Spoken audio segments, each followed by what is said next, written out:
Okay. आता आपल्याला बघायचं आहे महाराष्ट्राचं. तुम्हाला मी काय काय सांगितलं बरं का. महाराष्ट्रामध्ये असणारे प्रशासकीय विभाग मी सांगितले. महाराष्ट्रामध्ये असणारे प्रादेशिक विभाग मी सांगितले. प्रशासकीय विभागाची संख्या मी 6 सांगितली. प्रादेशिक विभागाची संख्या मी तुम्हाला 5 सांगितली. राईट की नाही. आता जो तिसरा विभाग असतो त्याला म्हणतो आपण महाराष्ट्राचा प्राकृतिक विभाग. काय काय असतो तो? महाराष्ट्राचा प्राकृतिक विभाग. प्राकृतिक विभाग. आता प्राकृतिक विभाग म्हणजे काय बरं का. जसं की भारताचा पण प्राकृतिक विभाग असतो.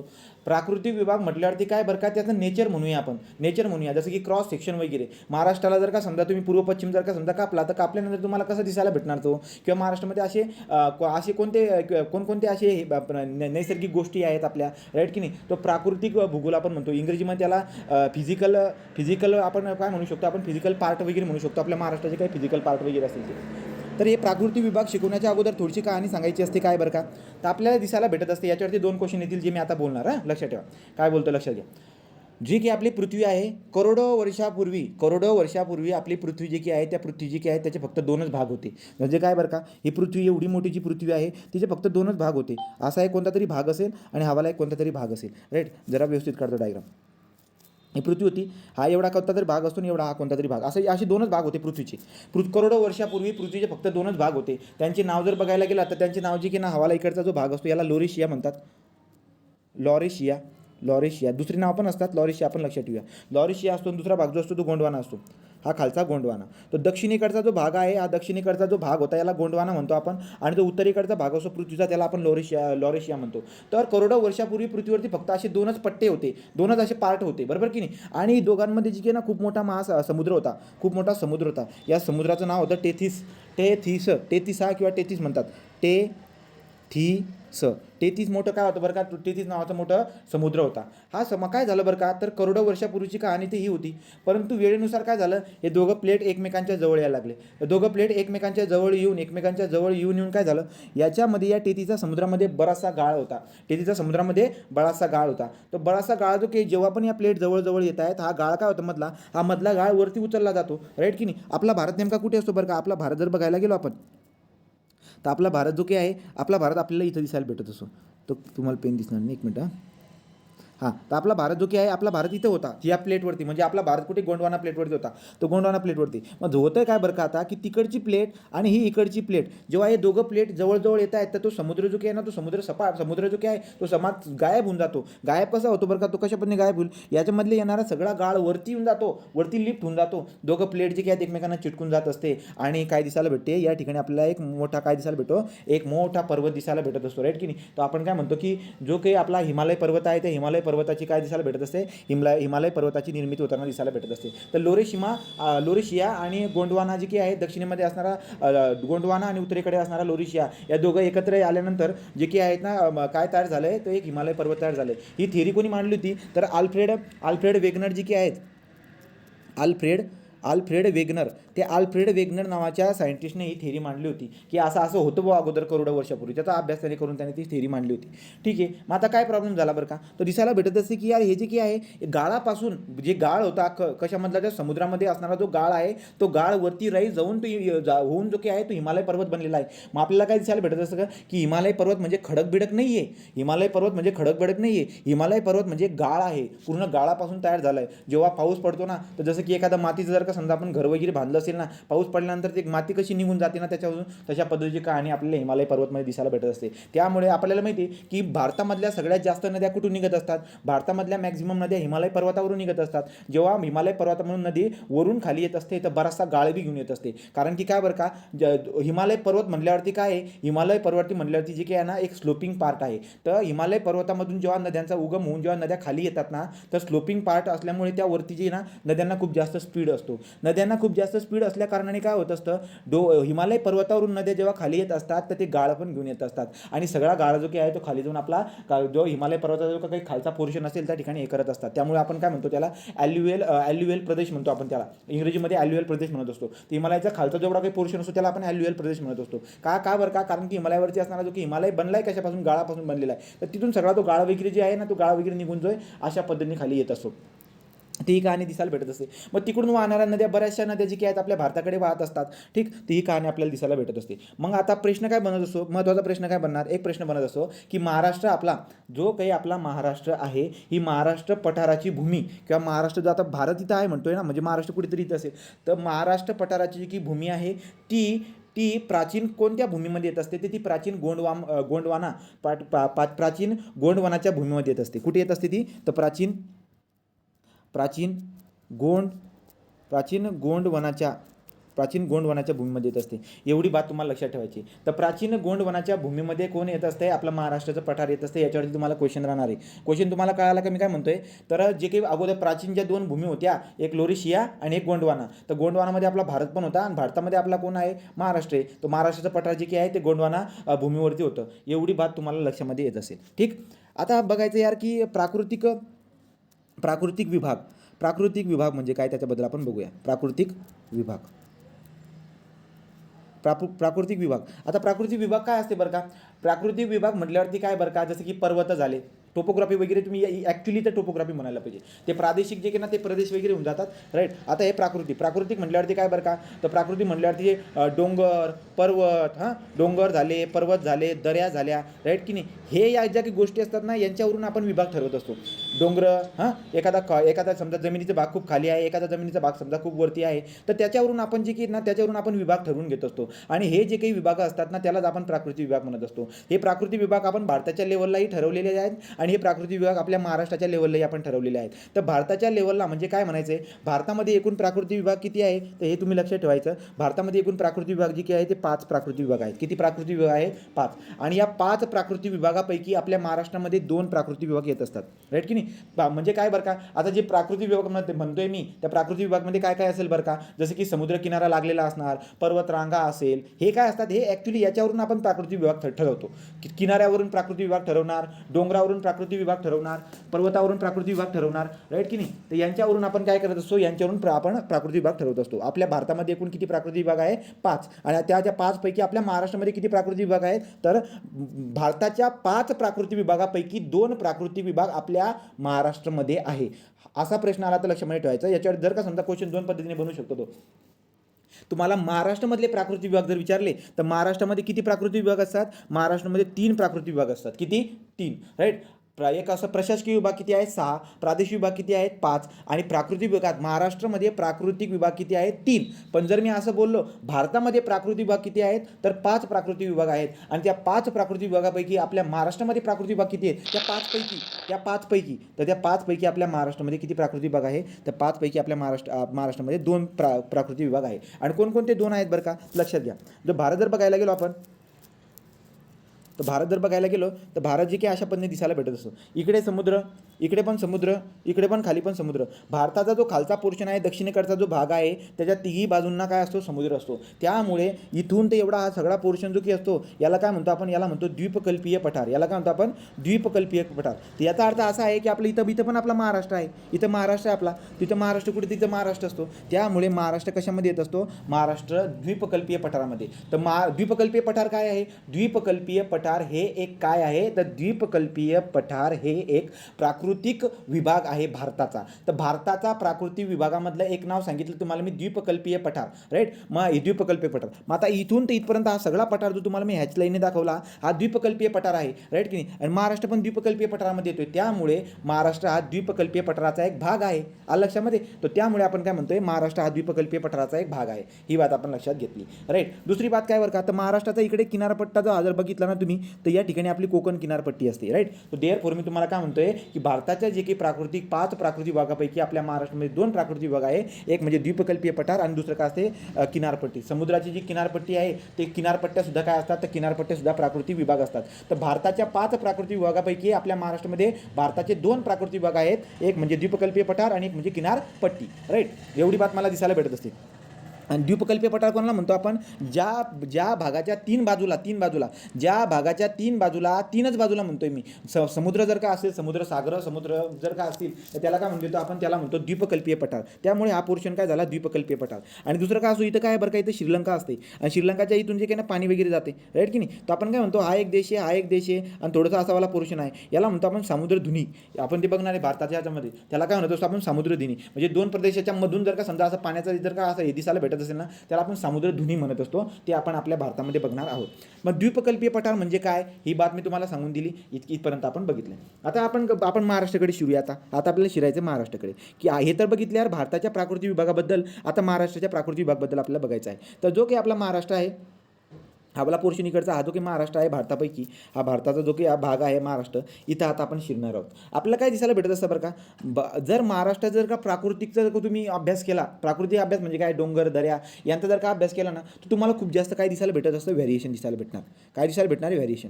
कसं व्हेरिएशन दिसायला भेटेल बरं का, व्हेरिएशन दिसायला भेटणं याचा अर्थ काय होतोय, व्हेरिएशन दिसायला भेटणं याचा अर्थ असा आहे की त्याच्यामध्ये वेगवेगळ्या प्रकारचे डोंगर असतील, कुठे डोंगर सपाट असेल तर कुठे डोंगर खूप जास्त उंच असेल. तर सांगायचं तात्पर्य काय आहे की आपला महाराष्ट्र जो काही आहे, या महाराष्ट्रामध्ये प्राकृतिक जी रचना आहे, प्राकृतिकदृष्ट्या जर बघायला गेलो आपण, रचना जर का व्यवस्थित बघायला गेलो, फिजिकल गोष्टी जर का आपण व्यवस्थित बघायला गेलो, तर खूप जास्त आपल्याला व्हेरिएशन दिसायला भेटत असतं. कसं व्हेरिएशन आहे बरं का, तर तुम्ही जर बघायला गेला तर ही पश्चिम भाग आहे महाराष्ट्राचा, हा महाराष्ट्राचा पूर्व भाग आहे. पेन बदलतो.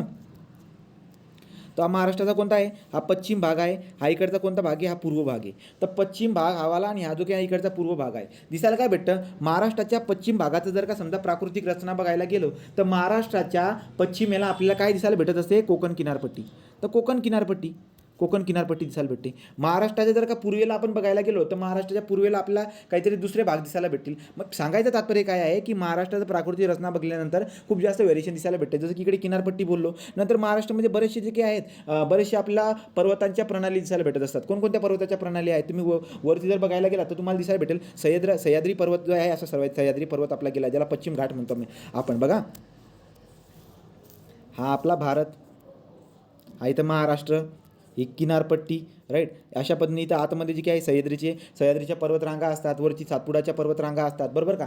तो पर्वतरांगा, वेगवेगळ्या प्रकारच्या पर्वतरांगा दिसायला भेटत आहेत, किनारपट्टी पण आहे. नंतर महाराष्ट्राचा जो इकडचा एवढावाला आहे, हॅचलाईनवरचा पोर्शन जो दाखवतोय ना, या ठिकाणी तुम्हाला सगळी पठारं दिसायला भेटत असतात. तो इकडे महाराष्ट्राचा हवाला जो की पार्ट आहे, हा पठार असतो, राईट. इकडे किनारपट्टी असते, मधला भाग जो काही आहे ते पर्वतरांगा दिसायला भेटत असते. टॉपवरती पण काय आहे, सातपुडा पर्वताच्या रांगा आहेत. तर एवढं सगळं वेगवेगळ्या प्रकारचं व्हेरिएशन आपल्या महाराष्ट्रामध्ये दिसायला भेटत असतं. त्यामुळे तुम्हाला MSQ मध्ये काय विचारतील की महाराष्ट्र हा प्राकृतिकदृष्ट्या काय आहे, एक वैविध्यपूर्ण आहे, व्हेरिएशन दिसायला भेटत आहेत. तर व्हेरिएशन दिसायला भेटत आहे. महाराष्ट्र जर का ऑब्झर्व केलं तर खूप जास्त व्हेरिएशन आपल्याला दिसायला भेटत असते. पश्चिमेला कोकण किनारपट्टी आहे. भारतामध्ये 7 पर्वत प्रणाली असतात. त्यामधल्या भारतामध्ये 7 पर्वत प्रणाली आहेत. किती? 7. तर भारतामध्ये 7 पर्वत प्रणाली आहेत. 7 पर्वत प्रणालीपैकी महाराष्ट्रामध्ये 2 पर्वत प्रणाली आहेत, मुख्य. अजून ते पण 2 कोणकोणते बरं का, तर भारतामध्ये 7 पर्वत प्रणाली आहेत, 7 पर्वतरांगा वगैरे आहेत. या 7 पर्वतरांगापैकी 2 पर्वतरांगा आपल्या महाराष्ट्रामध्ये आहेत. त्यांची नावं काय बरं का, सह्याद्री पर्वतरांगा आणि सातपुडा पर्वतरांगा, राईट का. तर 7 पर्वत प्रणालीपैकी, भारतामधल्या 7 पर्वत प्रणालीपैकी आपल्या महाराष्ट्रामध्ये प्रमुख 2 पर्वत प्रणाली आहेत. त्याच्यामध्ये कोण आहे, सह्याद्री पर्वत प्रणाली, आणि दुसरं म्हणजे काय, तर ती म्हणजे आपली सातपुडा पर्वत प्रणाली, राईट. ते 2 पद्धती आपल्याला दिसायला भेटतात. आता ही तर बात केली मी, ही सह्याद्री अशा पद्धतीने दिसायला भेटत असतो. या सह्याद्रीला आपण पश्चिम घाट पण म्हणतो. मी तुम्हाला लिहून देईल की महाराष्ट्रामधले 3 काय बोललो तुम्हाला, महाराष्ट्रामध्ये 3 प्राकृतिक विभाग असतात ना, ते 3 प्राकृतिक विभाग कोणते असतात ते आपण बघू. पहिले हे समजून घेऊया. आता हे बघा, इथं सह्याद्री आहे, इथं सातपुडा आहे, इथं किनारपट्टी आहे, आणि इकडचा भाग जो हा पठार असतो.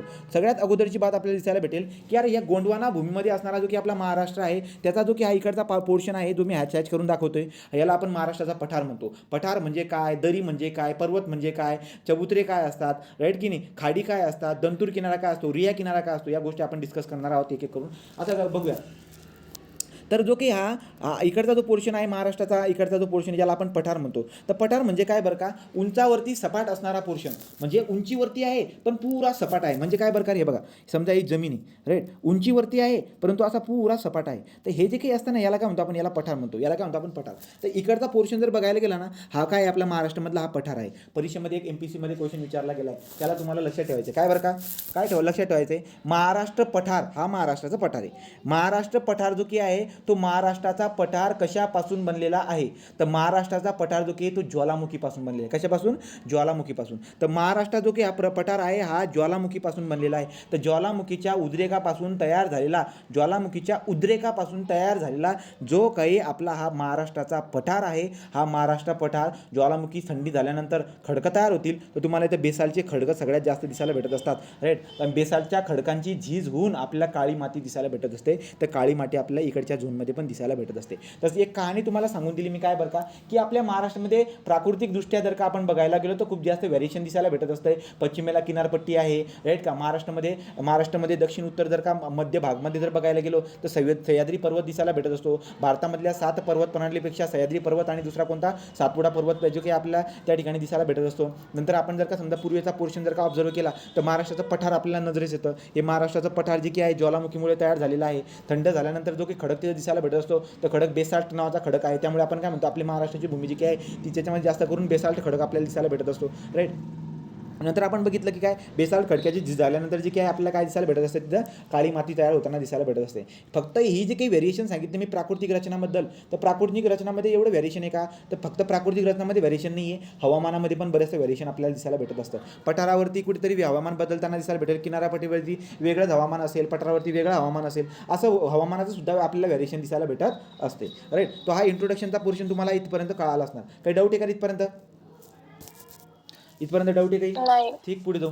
आता पुढचं जे काही असतात ना, पुढचं आता आपल्याला फॉल्ट बघायचं आहे. फोल्ड आणि फॉल्ट अशा 2 कन्सेप्ट असतात. या कन्सेप्ट आपल्याला लक्षात घ्याव्या लागतात. का बरं का, कारण की जो आपला भारताचा महाराष्ट्र आहे, भारताचा जो आपला महाराष्ट्र आहे, या महाराष्ट्रामधले आपल्याला प्राकृतिक विभाग बघायचे आहेत. तर भारताचा महाराष्ट्र त्याचे प्राकृतिक विभाग आपल्याला बघायचे आहेत. तर आपल्याला दिसायला भेटतं की यार हे काहीतरी करोडो वर्षापूर्वी बऱ्याचशा कहाण्या घडल्या होत्या. जशी की कोणत्या कहाण्या घडल्या होत्या, जमिनी टक्कर खात आहेत, राईट, अजून तुकडे होत आहेत, तो राईट की नाही. करोडो वर्षापूर्वी फक्त 2च तुकडे होते.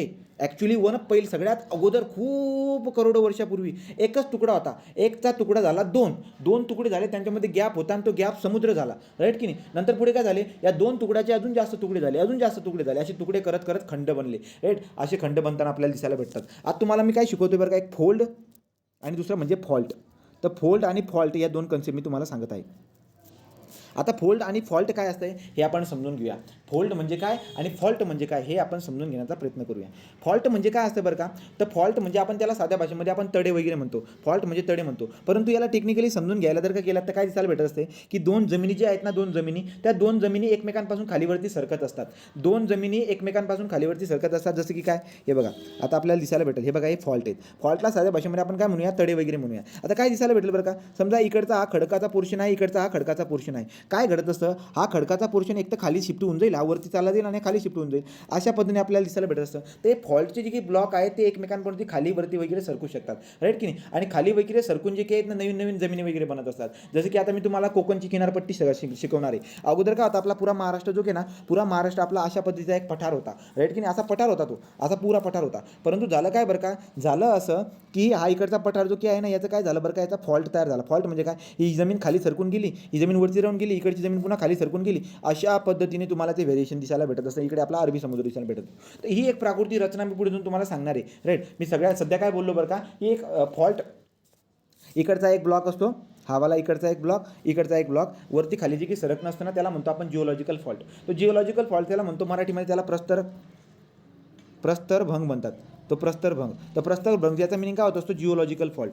तो आता गंमत बघायची आहे की यार काय होते बरं का, हे नवीन वेगवेगळे हे डोंगर, हे पठार का तयार झालेले असतात. हे डोंगर, हे पठार तयार होण्यामागे एक कारण आहे, ते म्हणजे जिओलॉजिकल फॉल्ट. तर जिओलॉजिकल फॉल्टमुळे डोंगर पठार वगैरे तयार होत असतात. ही बात आपल्याला दिसायला भेटत असते. जिओलॉजिकल फॉल्ट काय असतो ते तुम्हाला आता खाली डायग्राम म्हणून कळतील. बघा आता गंमत, हे आहेत फॉल्ट आपले, हे जिओलॉजिकल फॉल्ट आहेत. काय होत असते, इकडची जमीन आणि इकडची जमीन, हे दोघं जमीन जे आहेत ना, हे दोघं जमीन एकमेकांना टच आहेत समजा, राईट की नाही. घडतं काय बरं का, तर इकडची जमीन जी काय ना, इकडची जमीन इकडे वर सरकून जाईल, इकडची जमीन वरती सरकून जाईल. तर त्यामुळे ही जी शिफ्टिंग आपल्याला दिसायला भेटते, ही शिफ्टिंग झाल्यामुळे जी काय आहे तुम्हाला वेगवेगळे प्रदेश तयार होताना दिसायला भेटत असेल, राईट की नाही. तो हा एक काय झाला बरं का, हा एक आपला एक फॉल्टचा प्रकार होऊन जात असतो की जर का समजा दोन जर का जमिनी एकमेकांपासून अशी शिफ्ट होत आहेत, राईट की नाही, एकमेकांपासून जर का अशी सटकत असतील, डायग्राम बघून घ्या तुम्हाला कळून दिल बात, राईट. हे झालं आपलं काय, याला म्हणतो आपण याला काय म्हणत असतो आपण नॉर्मल फॉल्ट. दुसरा काय असतो आपला रिव्हर्स फॉल्ट. रिव्हर्स फॉल्ट म्हणजे काय बरं का, आता बघा खालची जी काही इकडच्या पोर्शनची जमीन जी नाही खाली जाताना दिसायला भेटते राईट, इकडे काय होते खालची जमीन वरती जाताना दिसायला भेटते. तो खालची म्हणजे तुम्हाला कळेल काय बरं का, हे ग्रॅव्हिटीमुळे खाली सरकते राईट, हे ग्रॅव्हिटीमुळे खाली सरकते किंवा आपण म्हणूया टेन्शनमुळे खाली सरकते. लक्षात आलं का, तर टेन्शनमुळे हा पोर्शन खाली सरकतोय, परंतु कंप्रेशनमुळे काय होत असतं इकडे जर का कंप्रेशन जर का या दोन प्लेटवरती दोन ब्लॉकवर जर का टाकलं ना, तर कंप्रेशनमुळे हा ब्लॉकवरती आपल्याला जाताना दिसेल. तो रिव्हर्स फॉल्ट जो की तो कशामुळे येत असतो, तो कंप्रेशनमुळे येत असतो. नॉर्मल फॉल्ट कशामुळे येत असतो, टेन्शनमुळे येत असतो राईट. तो टेन्शनमुळे जे की आहे ना, हे दोन ब्लॉक एकमेकांवरती सरकताना दिसायला भेटत असतात. त्यांच्यामुळे नवीन भूमी तयार होत असते आणि या भूमी आपल्याला शिकायच्या आहेत. जसे की आपली पश्चिमेला असणारी जी की कोकण किनारपट्टी आहे, ती कोकण किनारपट्टी कशामुळे तयार होत असते, तर ती असलेच काहीतरी कारनाम्यामुळे तयार झालेली असते. त्याची डिटेल स्टडी आपण बघणार आहोत. तर सध्या मी तुम्हाला जिओलॉजिकल फॉल्ट म्हणत आहे, हे असतात याचे फॉल्ट. पुढे काय बरं का, अजून हा वाला एक फॉल्ट आहे, तुम्हाला लक्षात येईल काय बरं का, जे हे फॉल्ट मी सांगत आहे हे सेम फॉल्ट हे जे की आहेत ना, हा ब्लॉक हे दोघं ब्लॉक एकमेकांवरती खालीवरती होणं, एकमेकांवरती स्लाईड होणं, हे बघा एकमेकांवरती आता हे स्लाईड होताना दिसायला भेटतात राईट. याला म्हणतो आपण, हे बघा इकडची ही भूमी आहे, इकडची ही भूमी, ते एकमेकांवरती जे की होरिजंटली जे की हे होताना दिसायला भेटतात, याला म्हणतो आपण स्ट्राईक स्लिप फॉल्ट. तो स्ट्राईक स्लिप फॉल्ट आपल्याला होताना दिसायला भेटत असतात. तो स्ट्राईक स्लिप फील्ड फॉल्ट झाला, रिव्हर्स फॉल्ट झाला, हे वेगवेगळ्या प्रकारचे फॉल्ट असतात. तर फॉल्ट म्हणजे काय, एवढं तुम्हाला मध्ये घुसायचं नाही महाराष्ट्राच्या भूगोलामध्ये. लक्षात एकच ठेवायचं बा काय बरं का, की फॉल्ट म्हणजे काय असतात, हेच असले दोन भूमी जे की आहे, दोन भूमी खालीवरती सरकून जो की आहे ना फॉल्ट वगैरे तयार होत असतो राईट का. तो फॉल्ट असतो, दोन भूमी एकमेकांवरती खालीवरती सरकणं, त्याला आपण फॉल्ट म्हणतो बा, असं आपण लक्षात ठेवूया. पुढे जाऊ, ते बघा हा फॉल्ट प्लेन असतो, ज्या प्लेनवरती घटना घडत आहे त्याला आपण फॉल्ट प्लेन म्हणतो. एक असते फुटवॉल, एक असते फुटवॉल असते आणि एक वरती हँगिंग वॉल. तर ही फुटवॉल जी की ना जशी तशी आहे आणि हँगिंग वॉलवरती सरकत जात असते. जर वरती हँगिंग वॉल जर का कंप्रेशनमुळे वरती सरकत गेली तर याला म्हणतो आपण रिव्हर्स फॉल्ट राईट की नाही. आणि जर समजा हँगिंग वॉल या फुटवॉलच्या जर का खाली सरकत गेली तर याला काय म्हणून देतो आपण, याला म्हणून देतो आपण आपला याला नॉर्मल फॉल्ट म्हणून देतो. पुढे हे बघा, याने स्ट्राईक स्लिप जी काय दोन प्रकारे स्ट्राईक स्लिपला दाखवता येतं. दोन प्रकारे म्हणजे ॲक्च्युली ही डायग्राम कशी दाखवली तुम्हाला, प्लॅनमध्ये दाखवलेली. ही डायग्राम कशात दाखवलेली, प्लॅनमध्ये दाखवली. तो प्लॅनमध्ये काय होणार बरं का, प्लॅनमध्ये म्हणजे वरून बघतात तुम्ही, तो इकडचा प्रदेश आणि एकमेकांवरती काय होतं असे स्लिप होत आहेत राईट की नाही, एका साईडला स्लिप होतात. तुम्ही हे बघा डायग्राम दिली इकडे हे वाले. तर आपल्याला विचारतील कोणता प्रदेश जो काय तो हे वाला, याचे क्वेश्चन सगळ्यात जास्त याच्यामध्ये विचारलेत. आपल्या पर्यावरणामधले जे की आपत्ती आहे, त्या आपत्तीमध्ये पण याच्यावरती क्वेश्चन असतात ठीक, भूकंपामध्ये. तो हे बघा, हे फुटवॉल आहे, हे हँगिंग वॉल आहे. जर हँगिंग वॉल जर का समजा फुटवॉल जागेवरती जशी तशी राहते, हँगिंग वॉल जर का समजा खाली सरकली तर याला म्हणतो आपण नॉर्मल फॉल्ट ठीक. फुटवॉल जशी तशी राहते, जर का रिव्हर्स वॉल कंप्रेशनमुळे जर का हँगिंग वॉल जर का वरती गेली तर त्याला रिव्हर्स फॉल्ट म्हणतो आपण राईट. रिव्हर्स फॉल्ट झाला. ते अशा पद्धतीने आपल्याला दिसायला भेटत असतात. हे मोठे फॉल्ट तयार होत असतात.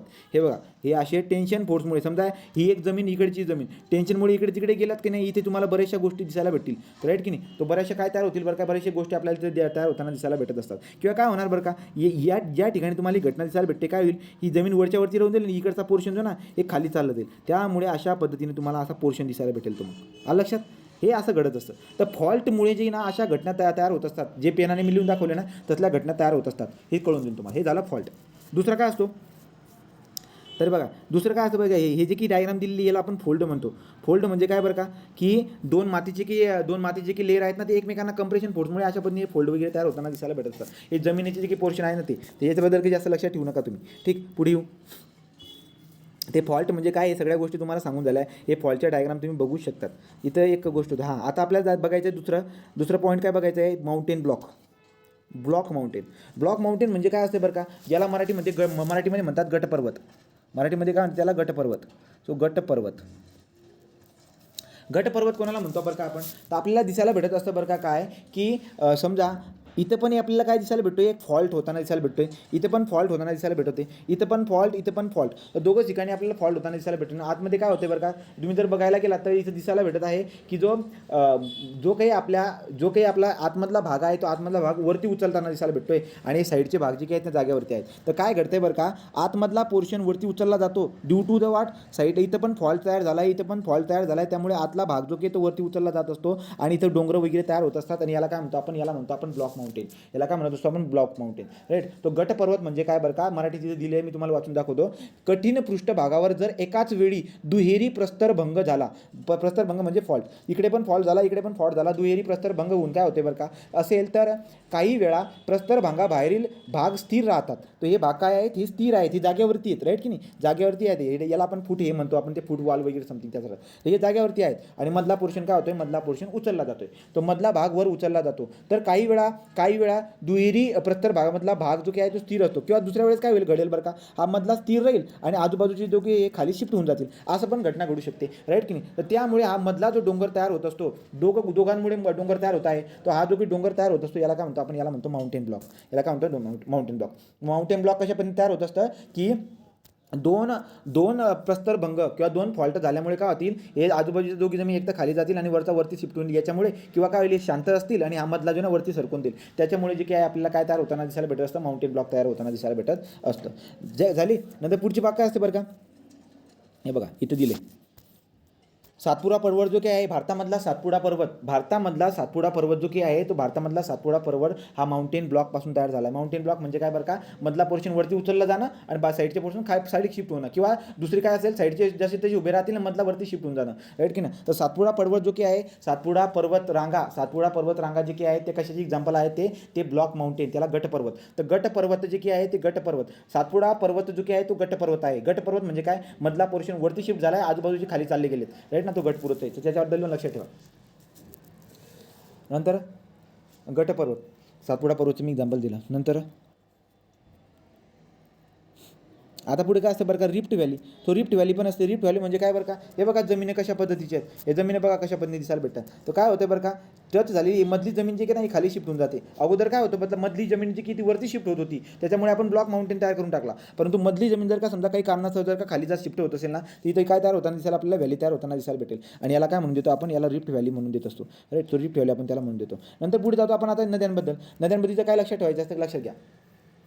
मोठमोठे जे काही हिमालयन हे आहे बर्फाळ भाग जो काही आहे त्या ठिकाणी नद्याचा उगम ॲक्च्युली तिथून होत असतो. तर नद्यांचा उगम कुठून होत आहे, हिमालय पर्वतामधून होत आहे. बर्फ वगैरे जे काही आहेत वितळल्यामुळे तिथून जे काही पाणी खाली वाहून येत असतं, राईट. आपल्याला दिसायला भेटतं काय बरं का, इथून ज्या नद्या वाहून येतात गड्या खाली, इथून नद्या वाहून येणाऱ्या जे काही स्पीडमध्ये खाली येत असतात, स्पीडमध्ये खाली आल्यानंतर काय होतं बरं काय, ते इथं खूप जास्त प्रमाणात काय ना हे करतील, ते पाण्याचा जो काही प्रवाह आहे जास्त स्पीड असल्या कारणाने जे काही आहे ना खूप जास्त इरोजन करतील. जी जमीन आहे त्या जमीनची खूप जास्त माती काय करतील, खणतील म्हणून की आपण त्याचं काय करतील बरं का, ते त्याच्यात खूप जास्त माती तिथून काढतील, अशा पद्धतीने बात दिसायला भेटत असते. तर काय होतं बरं का, नदी ज्या ठिकाणी वाहून जाते, कुठूनही वाहून द्या, आता नदी कुठूनही वाहून द्या, बॉटम जो की ना त्या बॉटमला सगळ्यात जास्त जो की ना बॉटमला सगळ्यात जास्त इरोजन होतं. साईडपेक्षा बॉटमला सगळ्यात जास्त इरोजन होताना आपल्याला दिसायला भेटत असतं. तर साईडपेक्षा बॉटमला जर का सगळ्यात जास्त जर का इरोजन झालं तर त्याच्यामुळे काय तयार होत असते, त्याच्यामुळे घळई तयार होत असते. काय तयार होत असते, घळई, ज्याला म्हणतो आपण व्ही व्हॅली.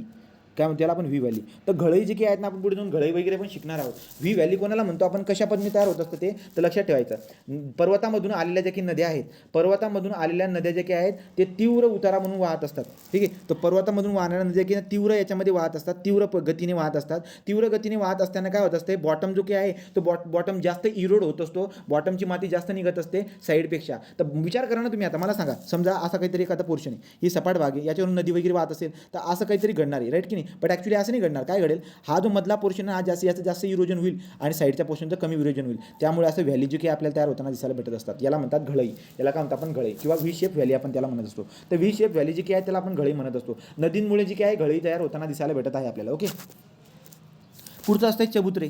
आता चबुतरे वगैरे काय असते बघा, हां, घर्षित चबुतरे हे तुम्हाला मी आताच का सांगतो बरं का, हे चबुतरे वगैरे आपल्याला सगळे शिकायचे आहेत. त्यामुळे मी तुम्हाला सांगून देतो की यार चबुतरे काय असतं, लक्षात घ्या.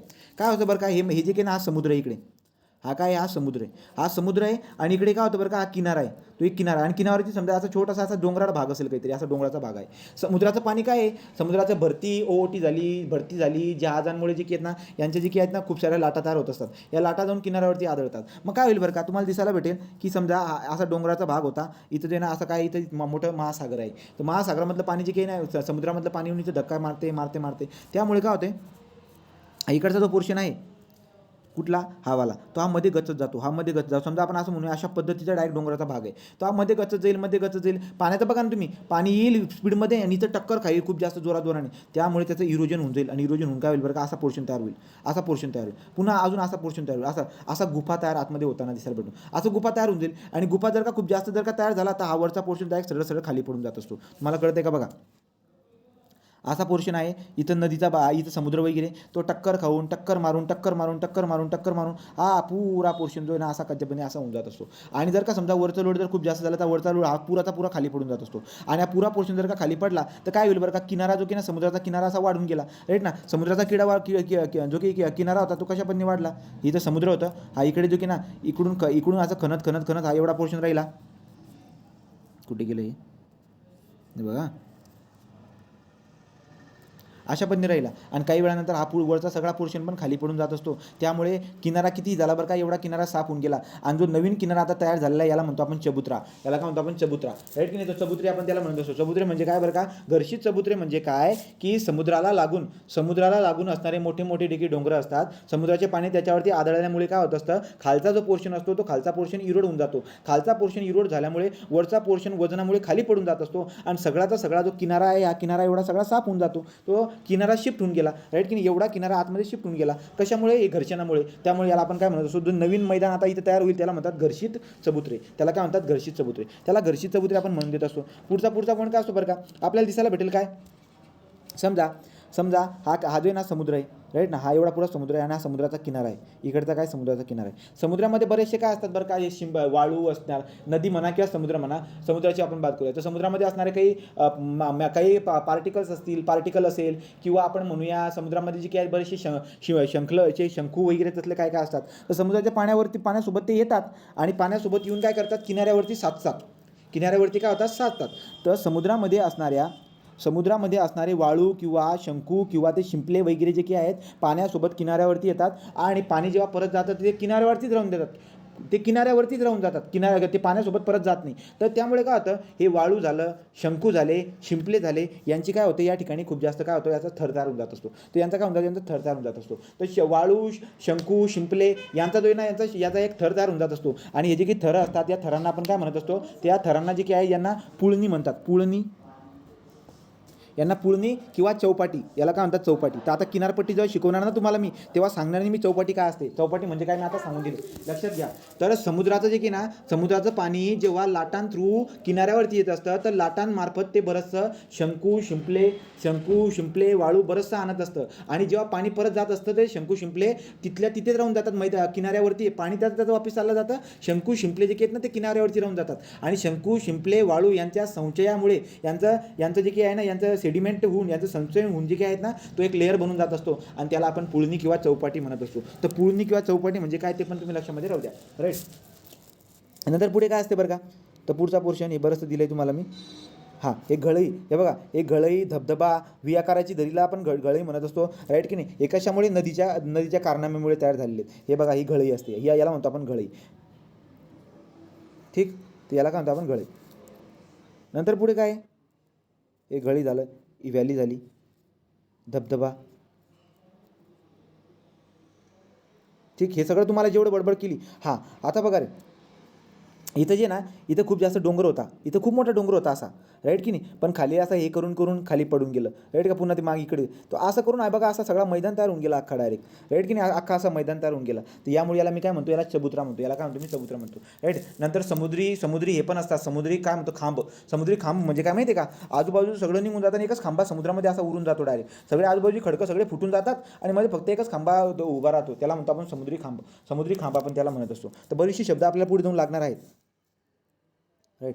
ते श्रीवर्धन श्रीहरेश्वरचं जे श्रीवर्धन जे काही आहे मी तुम्हाला आठवण करून देईल पुढे, राईट. तेव्हा नंतर समुद्री गुफा असतो. आता समुद्री गुफा म्हणजे काय बरं का, किनाऱ्याचं पाणी जे काही लाटां थ्रू जे काही येतं समुद्राच्या किनाऱ्यावरती काय करतं, इम्पॅक्ट करतं, खूप जास्त इम्पॅक्ट करतं. अशी जे मोठी मोठी काय तयार होऊन जातात, अशी गुफा तयार होऊन जातात, राईट की नाही. त्याला समुद्र गुहा आपण म्हणत असतो. तर अशा पद्धतीने काही बेसिक टर्मिनॉलॉजी इम्पॉर्टंट मी तुम्हाला सांगून दिल्या, राईट. अजून आहेत इम्पॉर्टंट ते मी सांगून देतो बघा. आता काय पुस्तकामध्ये आहे तिथं दिले बघा.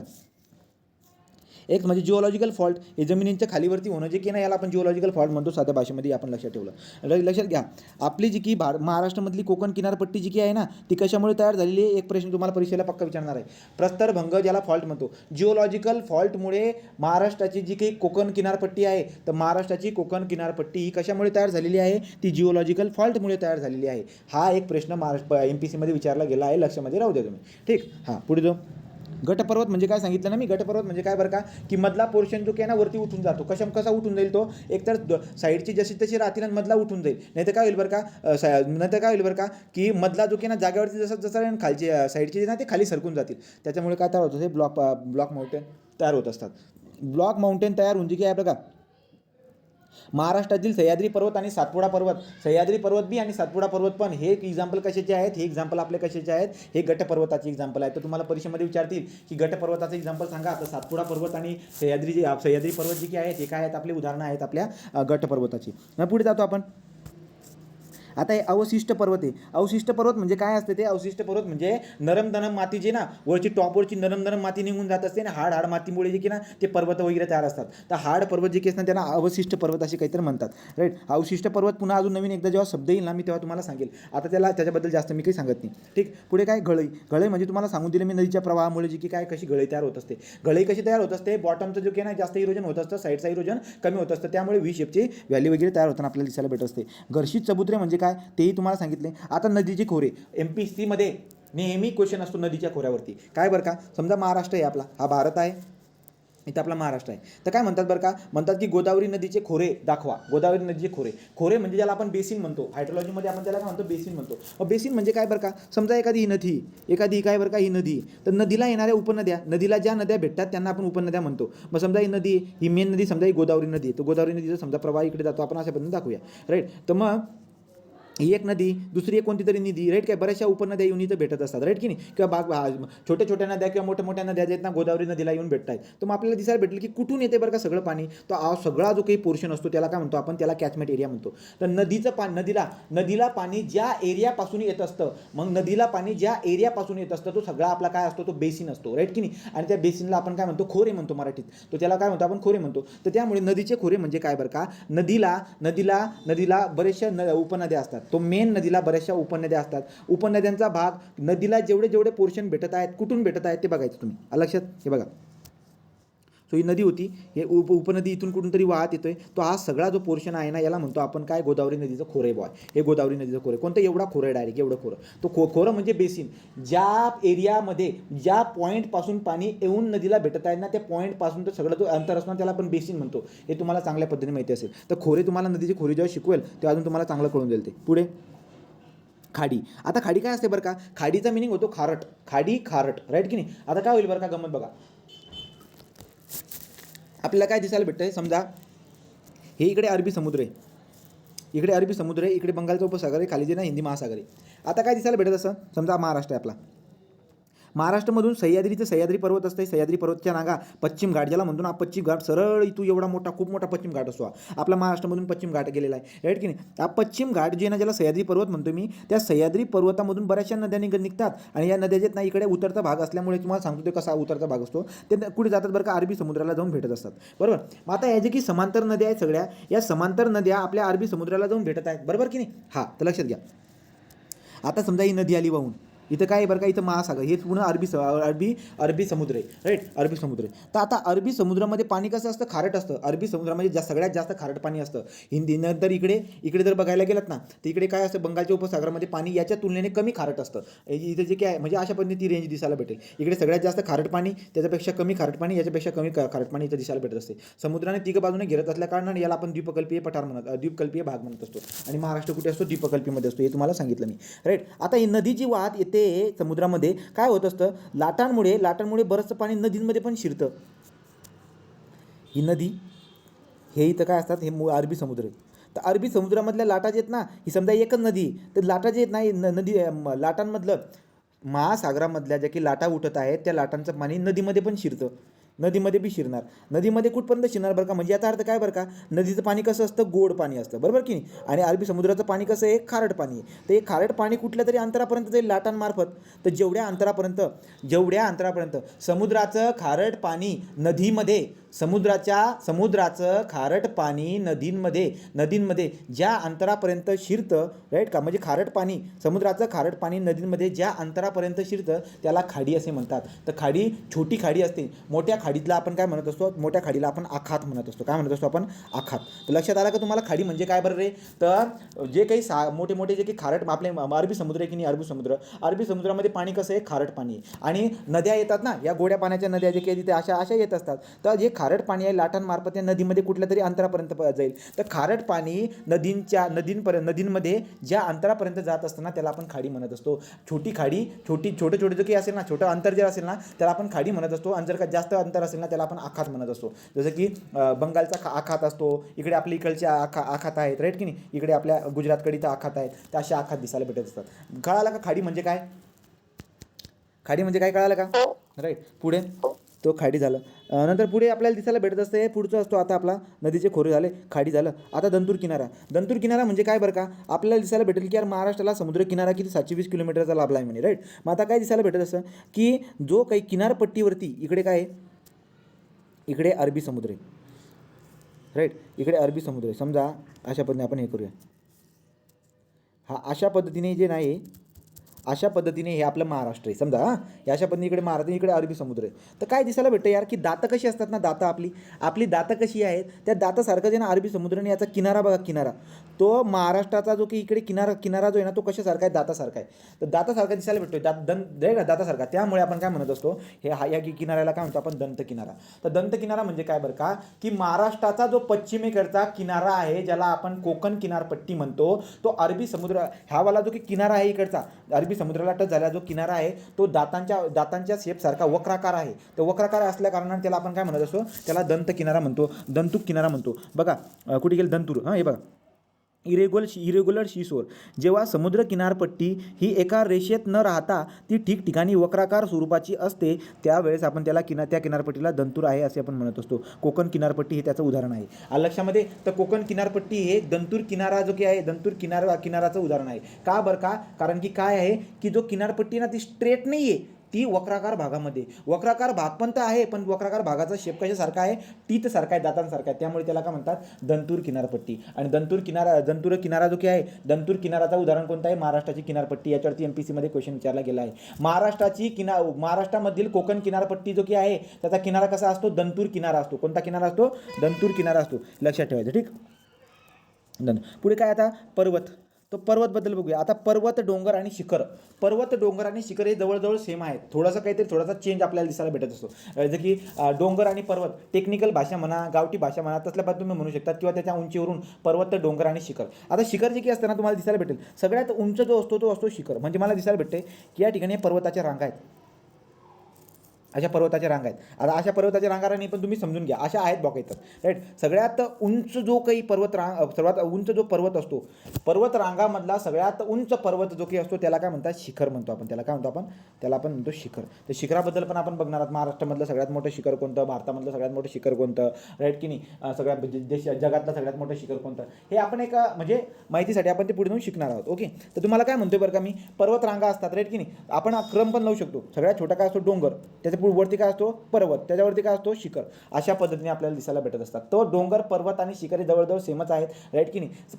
पर्वतामधील सगळ्यात उंचावाला, राईट की नाही. पर्वतामधील सगळा उंचावाला जो काही असतो ना त्याला काय म्हणतो आपण, त्याला म्हणतो आपण शिखर. तर पर्वतामधला सगळ्यात उंचावाला जो काही असतो त्याला आपण शिखर म्हणतो. डोंगर सगळ्यात खाली, पर्वत, राईट की अशा पद्धतीने दिसायला भेटत असते. नंतर पुढे काय, नंतर आता एक रिया किनारा म्हणून आहे. रिया किनारा म्हणजे काय बरं का, लक्षात घ्या. रिया किनारा म्हणजे काय, रिया किनारा म्हणजे असा किनारा, समजा आता गंमत बघा, महाराष्ट्राची जी की ना ही कोकण किनारपट्टी इकडची, हा आपला भारत आहे, इथं आपला कोकण किनारपट्टी. तर नद्या अशा समांतर वाहत येतात. अशा नद्या समांतर वाहत येतात. तर लक्षात घ्या तुम्ही, सह्याद्रीमधून उगम पावलेल्या सगळ्या नद्या जे आहेत ना इकडे अशा वाहत येत आहेत. त्या सगळ्या नद्यांचं नाव आपण घेणार आहोत, राईट. तर महाराष्ट्रावरून जे ना बऱ्याचशा नद्या जे आहेत ना अशा इकडे वाहत येत आहेत आणि अरबी समुद्राला जाऊन भेटतात. पण लक्षात घ्या, उतार असतो इथं. उतार कसा असतो बरं का, सह्याद्री पर्वतामधून जेव्हा या नद्या खाली येतात ना, तर स्पीडमध्ये नद्या खाली येतात आणि स्पीडमध्ये नद्या खाली येऊन जे ना किनाऱ्यावरती खपले सगळ्यात जास्त काय करतात, खनन करतात. खनन म्हणजे काय बरं का, खूप जास्त इथं इरोजन होताना दिसायला भेटतो. तर किनाऱ्यावरती या समांतर नद्या जे ना, या समांतर नद्यामुळे इथं किनाऱ्यावरती खूप जास्त काय होतं बरं का, खूप जास्त असं म्हणू आपण जे माती जी तिथली खणली जाते, राईट की नाही. त्यामुळे तो किनाऱ्याला आपण रिया किनारा म्हणतो. काय म्हणतो त्याला, रिया किनारा. तर रिया किनारा म्हणजे काय बरं का, त्या किनाऱ्यावरती खूप जास्त काय झालेलं आहे, ते खणली गेलेली ती तर नद्याच्या प्रवाहामध्ये खूप जास्त खणली गेली, त्याला रिया किनारा म्हणतो आपण. बघा, वाचून बघा. एखादी समुद्र किनारपट्टी ही समांतररित्या नद्यांनी पिंजून काढली असेल, म्हणजेच एखाद्या समुद्र किनारपट्टी जेव्हा येऊन मिळणाऱ्या नद्या सलगी रीतीने समांतर समुद्रास येऊन मिळतात, ती किनारपट्टी खणून काढतात, त्यावेळेस ती किनारपट्टी रिया प्रकारची किनारपट्टी आहे असं म्हणतात. आणि त्याचं एक्झाम्पल पण कोकण किनारपट्टी आहे. लक्षात घ्या, ते कोकण किनारपट्टी ही रिया किनारपट्टी का म्हणली जात असते, कारण की कोकण किनारपट्टीमध्ये बऱ्याचशा समांतर नद्यामध्ये कोणत्या म्हणतो मी बघा, हा आपला महाराष्ट्र, इथं असतो आपला सह्याद्री किंवा पश्चिम घाट, याच्यामधून नद्या बऱ्याचशा उगम पाहून अशा समांतर नद्या येत असतात आणि इथं खूप जास्त खणतात, राईट का. तर असे खूप जास्त इथं किनाऱ्यावरती खूप जास्त खणतात. तर किनाऱ्यावरती खूप जास्त खणलेलं दिसायला भेटतं, त्यामुळे हा किनारा कोणता असतो आपला, रिया किनारा. तर त्याला काय म्हणतो, रिया किनारा. आणि रिया किनाराचं उदाहरण काय, महाराष्ट्रातली किनारपट्टी. तर महाराष्ट्राची किनारपट्टी जी की आहे ती रिया किनारा असते. दंतूर किनारा पण आपण त्याला म्हणत असतो, राईट. खाडी म्हणजे काय तुम्हाला मी सांगून दिले. पुढे जाऊ. पठार म्हणजे काय रे सांगा कोणतं, पठार कोणाला म्हणतो आपण, पठार कोणाला म्हणतो आपण, उंच असतो पण सपाट असतो वरती पृष्ठभाग. उंच असतो पण सपाट असतो, याला म्हणतो आपण पठार, राईट की नाही. तर महाराष्ट्राचा पठार जो की आहे, तो महाराष्ट्राचा पठार कशामुळे बनलेला आहे, ज्वालामुखीमुळे तयार झालेला आपला महाराष्ट्राचा पठार जो की आहे, तो पठार कोणत्या खडकाचा आहे, तो बेसाल्ट खडकाचा आहे. बेसाल्ट खडकाचा पण असतो. आपल्याला पुढे जाऊन खनिज वगैरे जे काय आहेत ते बघायचे आहे, तिथून आपण अभ्यास करणार अजून पुढे जाऊन, ठीक. तर मग पठार म्हणजे काय तुम्हाला माहिती आहे. आता पुढचा असतो घाटमाथा म्हणजे काय बरं का, तर तुम्हाला दिसायला भेटेल काय बरं रे, सह्याद्री जे ना आपली सह्याद्री पर्वतरांग, तो हा झाला भारत. इथं काय असतं, हे महाराष्ट्र. इथं काय असते, सह्याद्री पर्वतरांग आहे. तो सह्याद्री पर्वतरांगामध्ये पण बराचसा भाग जो आहे ना तो सपाट आहे. सह्याद्री पर्वतरांगामधला बराचसा भाग सपाट आहे. सह्याद्री पर्वतरांगामधला जो भाग सपाट असतो त्याला घाटमाथा म्हणतात. त्याला काय म्हणतात, त्याला घाटमाथा म्हणतात. घाटमाथा. तर घाटमाथा म्हणजे काय बरं का, सह्याद्री पर्वतरांगेचे मुख्य शिखरोधर असलेला सपाट पठारी प्रदेश यास घाटमाथा असे म्हणतात. सांगायचं तात्पर्य काय माहिती आहे ना, जो सह्याद्री पर्वतरांगा आहेत, तर सह्याद्री पर्वतरांगामध्ये काहीसा भाग जो काही आहे ना तो सपाट असतो, उंच असतो पण सपाट असतो. तर त्यामुळे आपण काय म्हणू शकतो, सह्याद्री पर्वतरांगेमधला जो काही पठारी भाग आहे त्या पठारी भागेला आपण काय म्हणून देतो, घाटमाथा म्हणून देतो. लक्षामध्ये आपण ऑब्झर्व कसं केलेलं आहे बघा. हा भारत, हा महाराष्ट्र, राईट. इथं काय असते, इथं किनारपट्टी आहे, इथं सह्याद्री आणि इकडचा हा पोर्शन काय आपला हा किनारपट्टी. तर त्यामुळे आता पुढे जाऊन आपण काय शिकणार आहोत, तो पॉईंट तुम्हाला लक्षामध्ये येऊन जाईल. बघा आता गंमत. घाटमाथ झाला. हे मैदान आणि पठार सेमच आहे. अतिशय मंद उतार एकदम, म्हणजे ज्याचा स्लोप खूप कमी आहे, राईट की. आता तुम्हाला जर बोललो आहे आता हा डोंगर, याचा स्लोप खूप जास्त स्टीप स्लोप आहे, बरोबर की नाही, याचा स्टीप स्लोप आहे असं एकदम. हा झाला आपला पठार, राईट की. हा पठार झाला. पण हे असतं मैदान. हे बघा, हे अशा पद्धतीने आपल्याला मैदान दिसायला भेटत असतं, ज्याचा जो की स्लोप आहे ना, स्लोप खूप कमी आहे. सगळ्यात कमी स्लोप असणारा कोण असतो, सगळ्यात कमी स्लोप असणारा मैदान असतं, राईट. तो अतिशय मंद उतार असलेला व उंच व सलोखपणाचा अभाव असलेला, खूप जास्त उंच वगैरे पण दिसायला भेटत नाही. आता पठार कसं असतं, पठार उंच असतं. पर्वत कसे असतात, पर्वत उंच असतात आणि टोकदार असतात. पर्वत उंच आणि टोकदार, डोंगर, पर्वत आणि शिखरं हे उंच आणि टोकदार असतात. पठार हे उंच पण सपाट असतात. मैदान हे जे काही असतात, मैदान हे कमी उंचीचे आणि खूप कमी स्लोपची असतात, राईट. नंतर पुढे काय, नंतर टेकडी. आता टेकडी पण तसलंच काय तर दिसायला भेटेल, आसपासच्या सपाट जमिनीपेक्षा उंच असलेला जमिनीचा भाग. आता काय असतं बरं का, आजूबाजूला खूप जास्त सपाट आहे, थोडंसं मध्ये कुठेतरी थोडंसं असं उठलेला भाग दिसायला भेटतो, त्याला टेकडी म्हणतो आपण. आजूबाजूला आपल्याला दिसायला भेटत असतात, राईट की नाही. तो आजूबाजूला सगळा भाग जो काही ना सपाट आहे आणि छोटासा जो असा पार्ट जो आहे ना तो वरती निघालेला आहे, त्याला आपण टेकडी म्हणून देत असतो, छोटी टेकडी, राईट की नाही. टेकडीपेक्षा बघा सगळ्यात खाली, म्हणजे तुम्ही क्रम जर लावायला गेलात ना, क्रम कसा लागेल लक्षात घ्या. मैदान, राईट की नाही. पठार वगैरे तुम्ही, पठार कसं आहे ना, पठाराचा एक वेगळा भाग घेऊन जातोय. मैदान झाली, टेकडी झाली, डोंगर रांगा झाले, पर्वतरांगा झाल्या, शिखरं झाले, राईट की नाही. अशा पद्धतीने मी क्रम तुम्हाला समजून जात असतो. पुढे तो आपण आता खिंड म्हणजे काय बरं का, खिंड म्हणजे दोन पर्वतांच्या मध्ये लक्षात घ्या. समजा आता हा एक पर्वत आहे, हा एक पर्वत आहे आणि नंतर ही एक पर्वतरांग आहे समजा. तर दोन पर्वतांच्या मध्ये तुम्हाला काय दिसायला भेटेल माहिती आहे का, खिंड दिसायला भेटत असते. जसं की काय बरं का, आपण म्हणूया आपण गावाकडे घरं असतात, घर आहे समजा, हे घर आहे आणि हे पण इकडे घर आहे, राईट ना. आपण प्लानमध्ये बघत आहोत, प्लानमध्ये तर काय दिसायला भेटतं, अशी बोळ असते, राईट ना, बोळ असते. दोन घरांच्या मध्ये एक बोळ असते. सेम दोन डोंगरांच्या मध्ये जाण्या येण्यासाठी एक छोटीशी बोळ असते, त्याला काय म्हणतात, खिंड. त्याला काय म्हणतात, खिंड. पर्वत किंवा डोंगर यांच्यामध्ये छोटीशी काय असते, एक एक हे असतोय, राईट, काय जागा असते जाण्या येण्यासाठी, त्याला काय म्हणतात, आपण खिंड म्हणत असतो. तर दोन डोंगर किंवा दोन पर्वतामधील कमी उंचीच्या आणि कमी उंचीच्या अरुंद भागाला, ज्याची विड्थ जर बघितलं ना, विड्थ खूप कमी असते, राईट, खिंड असे म्हणतात. पुढे काय, हे ठिकाण ओलांडण्यासाठी असतात आणि खिंड कशासाठी, ठिकाण ओलांडण्यासाठी खिंड असतात. पुढे जर बघायला गेलात काय, बेटं माहिती आहे आपल्या सगळ्यांना. तिघं बाजूंनी जर का पाणी असेल तर त्याला आपण काय म्हणून देतो, त्याला बेटं म्हणतात. आणि द्वीपकल्पीय कोणाला म्हणतात रे, द्वीपकल्पीय भाग कोणाला म्हणतात, तीन बाजूने जर का पाणी असेल त्याला द्वीपकल्पीय भाग म्हणतो. आता पुढे जाऊ. पुढे जर बघायला गेलात तर दरीबद्दल काही माहिती आहे, दरीबद्दल आपल्याला चांगल्याला माहिती आहे, राईट की नाही. डोंगर किंवा पर्वतामध्ये लांबवर पसरलेल्या खोलगट भागाला आपण दरी म्हणत असतो. आपल्याला माहिती आहे दरी कशा पद्धतीने दिसायला भेटते, व्हॅली कोणाला म्हणतो आपण. आणि घाट म्हणजे काय, चला घाट म्हणजे काय बरं का, सांगा, कोण सांगेल, घाट कोणाला म्हणतो आपण. हे बघा, हा डोंगर आहे. डोंगरावरती जर का समजा रस्ते असतील, एक तर रेल्वेसाठी किंवा हायवेसाठी, समजा याच्यावरती अशा मोठमोठे डोंगर आहेत आणि त्याच्यावरती ना असे रस्ते आहेत, वरती असे रस्ते गेलेले आहेत, राईट की नाही. तर जेवढ्या अंतरावरती हे रस्ते गेलेले असतील ना, या सगळ्या पोर्शनला डोंगरही म्हणणार आपण. आता त्याला आपण काय म्हणणार, याला घाट म्हणणार. तुम्हाला आठवत असेल, आपण जातो कन्नड घाटवरून, कासारा घाट असतो, कन्नड घाट असतो, बरोबर की ना. वेगवेगळ्या प्रकारचे घाट आपल्याला बघायचे. आता कुटुंब सह्याद्रीचे पर्वत रांगाचे घेत ना, तिथून बरेचसे आपल्याला काय घाट वगैरे बघायचे आहेत, त्याचे घाट आपण अभ्यास करणार आहेत पुढे, ठीक. हां, तर घाट कोणाला म्हणतोय मी, घाट म्हणजे काय बरं का, डोंगर किंवा पर्वत ओलांडण्यासाठी आपण काय केलेलं असतं, रस्ते दिलेले असतात. तर जेवढ्या अंतरावरती हे रस्ते असतील ना, त्यांना आपण काय म्हणतो, घाट म्हणतो. त्याला पर्वत नाही म्हणणार मी आता, त्याला घाट म्हणणार. आलं लक्षामध्ये. तर जेवढ्या अंतरावरती रस्ते असतील त्या डोंगराच्या भागाला घाट म्हणतात, त्या पर्वताच्या भागाला घाट म्हणतात. लक्षात, तुम्हाला लक्षात घ्या. तर डोंगर किंवा पर्वत ओलांडण्यासाठी अवघड असलेला भाग म्हणजे घाट. मी काय बोललो तुम्हाला, तर डोंगर किंवा पर्वतावरती डोंगर किंवा पर्वत ओलांडण्यासाठी डोंगरावरती जे काही रस्ते असतात, तर तो काही भाग असतो, त्याला आपण काय म्हणतो, घाट म्हणतो. लक्षात, तुम्हाला लक्षात येईल ती बात. पुढे जाऊ. हे झालं. आता पुढे जाऊ. पुढचा पोर्शन काय बघा,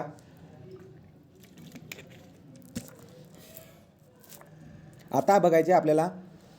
तुम्हाला मी याच्या अगोदर भारताच्या राजकीय सीमा सांगितल्या.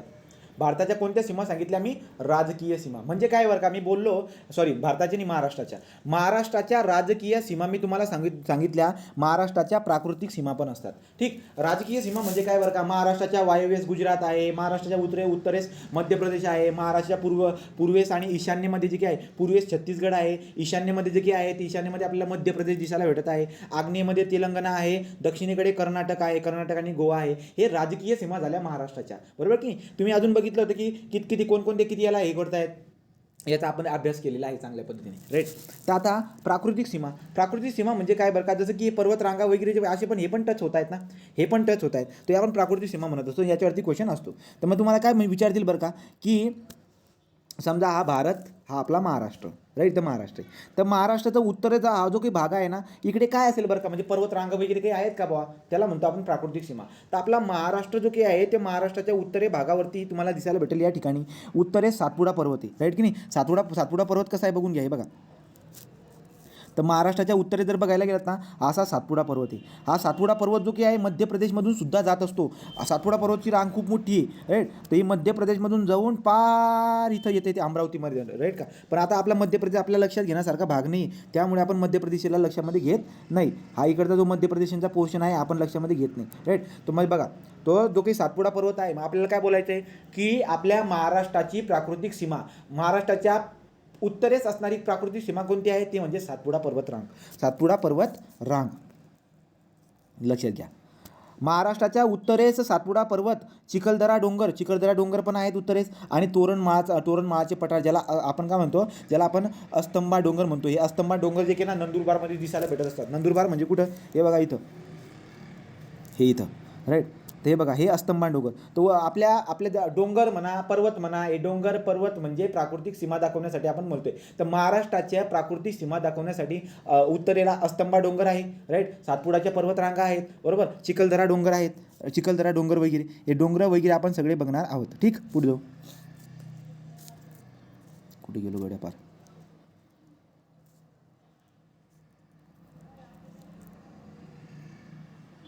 ठीक आहे. हां, नंतर पुढे हे झालं उत्तरेची बात तर करून टाकली, की उत्तरेस सातपुडा पर्वत, चिखलदरा डोंगर आणि तोरणमाळाचे पठार ज्याला आपण अस्तंबा डोंगर म्हणतात. हे काय होतं असं. नंतर पूर्वेस चिरोड टेकडे. आता पूर्वेला जाऊ. पूर्वेला जा गेलं म्हणजे कुठे बरं का, तो आपल्याला दिसायला भेटेल की आता आपण महाराष्ट्राच्या पूर्वेला इथं आहोत. तर इथं काय असणार बरं का पूर्वेला, तर पूर्वेला प्राकृतिक सीमा दाखवण्यासाठी जी काही आहे, महाराष्ट्राची प्राकृतिक सीमा दाखवण्यासाठी पूर्वेला चिरोळ टेकडे आहेत. नंतर भामरागड आहे, सुरजागड आहे, चांदूरगड आहे, नंतर सुरजागड, भामरागड, नंतर चिरोली टेकड्या, या जी काही आहेत आपण हे डिटेलमध्ये शिकणार आहोत. हे आपण बघणार ते टेकड्या कशा असतात, काय असतात. ठीक आहे. तो हे सीमा दाखवण्यासाठी, प्राकृतिक सीमा दाखवण्यासाठी पूर्वेला चिरोली टेकड्या, भामरागड, सुरजागड, चांदूरगड आहे. वरचं काय सांगितलं, सातपुडा पर्वत, नंतर जे की आपण अस्तंबा डोंगर बघितला, हे असे डोंगर वगैरे पण आपल्याला लक्षात घ्यायचे. पुढे दक्षिणेत काय बरं का, दक्षिण भागामध्ये प्राकृतिक सीमा दाखवण्यासाठी काय महाराष्ट्राच्या, तर महाराष्ट्राच्या दक्षिण भागाला जर गेलात तर ताम्रपर्णी, मांजरा डोंगर, चिकोडी रांगा, या इकडे दक्षिणला, राईट की नाही. तर इकडे ताम्रपर्णी नदी असेल, नंतर मांजरा डोंगर आहे, चिकोडी रांगा आहेत, हे सगळे आपल्याला इकडच्या भागाला दिसायला भेटत आहेत. आणि पश्चिमेला काय, अरबी समुद्र आहे. तर पश्चिमेला काय, अरबी समुद्र आहे. तर त्यामुळे महाराष्ट्राच्या प्राकृतिक सीमांमध्ये तुम्हाला प्रश्न विचारतील ते रिवाईज करत राहायचं तुम्हाला. काय बरं का, उत्तरेसला काय सांगितलं मी, सातपुडा पर्वत उत्तरेला, चिखलदरा डोंगर जो काय आहे तो आपल्या तिकडवरच्या भागाला आहे, तोरणमाळाचे पठार, अस्तंबा डोंगर. नंतर खाली गेलात पूर्वेला काय बरं का, पूर्वेला चिरोल टेकडे आहे, भामरागड आहे, सुरजागड आहे, चांदूरगड आपल्याला दिसायला भेटत असतो. पुढे दक्षिणेला ताम्रपर्णी नदी आहे, मांजरा डोंगर आहे, चिकोडी रांगा आहे, पश्चिमेला अरबी समुद्र दिसायला भेटत असतो. पुढे गेलात तर काय, महाराष्ट्रातील प्राकृतिक विभाग. आता आपल्याला शिकायचं आहे, आता चॅप्टरची सुरुवात होते आपल्याला महाराष्ट्रातील प्राकृतिक विभाग. महाराष्ट्रातील प्राकृतिक विभागाकडे आपण जाणार आहोत. आता काय बरं का, लक्षात घ्या, महाराष्ट्रात एकूण किती प्राकृतिक विभाग आहेत, 3. कोणकोणते प्रकारे, कोकण, मधला सह्याद्री आणि तिकडचा महाराष्ट्राचे पठार. हे तिघं नावं तुमच्या लक्षामध्ये बदलेली असतील. कोकणला आपण पश्चिम किनारा म्हणत असतो. कोकणला आपण काय म्हणत असतो, पश्चिम किनारा. मग तुम्हाला लक्षात येईल की अरे हा कोकण जो आहे ना, हा कोकणचं नाव जे आहे ना, कोकण हे प्राकृतिक विभागाचं नाव पण कोकणच आहे, प्रशासकीय विभागाचं नावाचं पण कोकणच आहे, आणि प्रादेशिक विभागाचं नावाचं पण कोकणच आहे. एवढी बात तुम्हाला चांगल्या पद्धतीने कळाली असेल, राईट. पुढे सह्याद्री. आता सह्याद्री जो की आहे मधला पोर्शन येऊन जातो. जसं की बघायला जर गेला तर तुम्हाला दिसायला भेटेल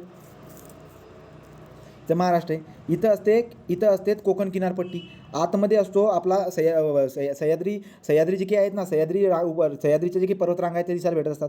आणि इकडचा जो पोर्शन आहे मॅक्झिमम पोर्शन, तुम्हाला विचारतात ते की महाराष्ट्रामधलं जे की महाराष्ट्राचा जो पठार आहे तो पठार किती टक्के आहे बा, राईट की नाही. तर महाराष्ट्राचे जो की दक्षिण पठार जो की आहे, दक्षिण पठाराने किती टक्के भाग आपला आहे, असला तसले क्वेश्चन बघणार आहे आपण. जसे वेळ येईल तेव्हा आपण ते समजून घेऊया.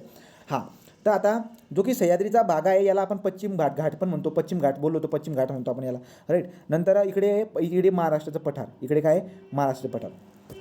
महाराष्ट्र जे की पठार आहे त्याला दख्खनचं पठार म्हणतात, दख्खनचं पठार किंवा त्याला देश पण म्हणतात.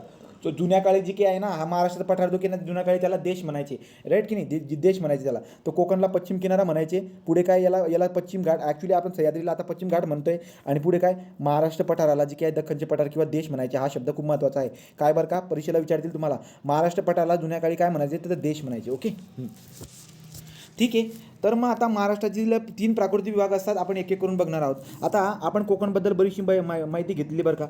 कोकण जो काही आहे, आता कोकण जो काही आहे तो आपला प्रादेशिक विभाग, प्रशासकीय विभाग सगळं आहे. तर तुम्हाला याच्याबद्दल काय काय माहिती आहे, तुम्हाला माहिती की 7 काय असतात बरं का, कोकणामध्ये 7 जिल्हे असतात. कोकणामध्ये काय असतात, कोकणामध्ये 7 जिल्हे असतात. ओके, बरोबर आहे. कोकणामध्ये 7 जिल्हे असतात. तालुके किती असतात रे कोकणामध्ये, सांगा पटकन.